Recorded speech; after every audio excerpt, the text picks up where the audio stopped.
শহীদ ওসমান হাদি জাতীয় কবি কাজী নজরুল ইসলামের পাশে সমাহিত রয়েছেন। আজ পর্যন্ত তার কবরে একটা নাম ফলক বসে নাই। এই কবরটাকে যে একটু সুন্দর করে সাজানো দরকার সেই প্রয়োজন রাষ্ট্র মনে করে নাই। সিভিল এবং মিলিটারি ইন্টেলিজেন্সের মধ্যে এই আওয়ামী দোসররা এখন পর্যন্ত ঘাপটি মেরে বসে আছে। আপনি দেখেন, ফিরিয়ে আনা হবে, মানে এইটার কোনো সময়সীমা নাই।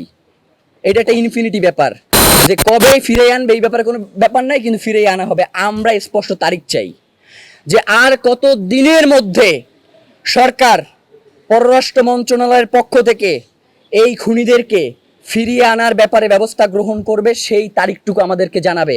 নয়তো এই যে বন্দি বিনিময় চুক্তি রয়েছে এইটা বাদ দিয়ে দেন, এইটা বাদ দিয়ে দেন। যেইটার কার্যকারিতা নাই সেই চুক্তি তো আমার মানার কোনো দরকার নাই।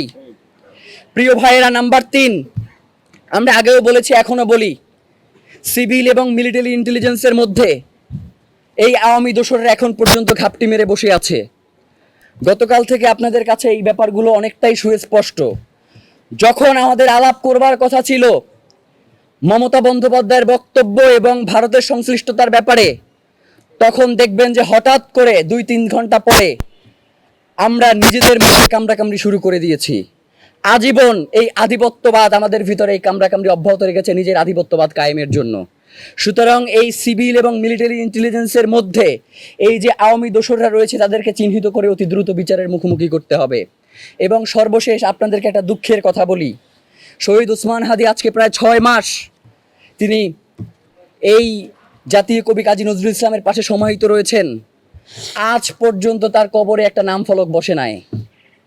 আজ পর্যন্ত শহীদ ওসমান হাদির এই কবরটাকে যে একটু সুন্দর করে সাজানো দরকার সেই প্রয়োজন রাষ্ট্র মনে করে নাই।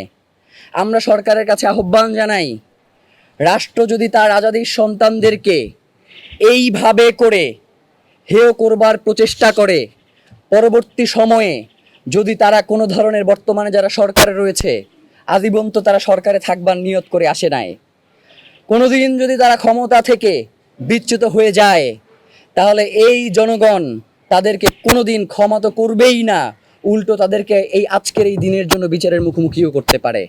সুতরাং অতি দ্রুত যাতে ওসমান হাদির কবরকে, এবং আরেকটা ব্যাপার দেখেন, ওসমান হাদিরে কোনোভাবেই তো তারা বাঁচাইতে পারে নাই, কিন্তু ওসমান হাদির মৃত্যুর পরে তার নিরাপত্তা নিয়ে রাষ্ট্রের মারাত্মক ব্যাপার স্যাপার। তার লাশটা কোন রাস্তা দিয়ে আসবে সেটা আমরা পর্যন্ত জানি না। আমরা জানতেছি যে তার লাশ আসতেছে শাহবাগে, গাড়িতে উঠবার পর দেখতেছি যে তার লাশ যাইতেছে হৃদরোগ ইনস্টিটিউটে। আবার তার কবর খুলে দেয়া হচ্ছে না। তার কবরে এখন নিশ্চিদ্র নিরাপত্তা দরকার, কিন্তু যখন শহীদ ওসমান হাদিকে এই রাষ্ট্রের প্রয়োজনে বাঁচিয়ে রাখবার দরকার ছিল তখন সরকার তার নিরাপত্তা নিশ্চিত করতে পারে নাই। তো এই জন্য আমরা অতি আহ্বান জানাই যে শহীদ ওসমান হাদিকে বাংলাদেশ ভালোবাসে। শহীদ ওসমান হাদি এই বাংলাদেশের স্বাধীনতা সার্বভৌমত্বের অতন্দ্র প্রহরী। সুতরাং তাকে যদি আমরা তার যথাযথ সম্মান প্রদর্শন করতে না পারি তাহলে বাংলাদেশের স্বাধীনতা সার্বভৌমত্ব দিল্লির কাছে আমাদের বর্গা দেয়া ছাড়া আর কোনো উপায় থাকবে না।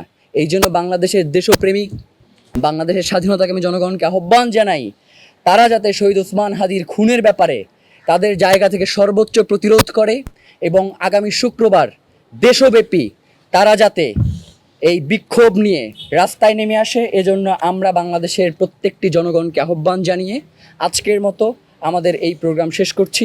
সবাইকে অসংখ্য ধন্যবাদ।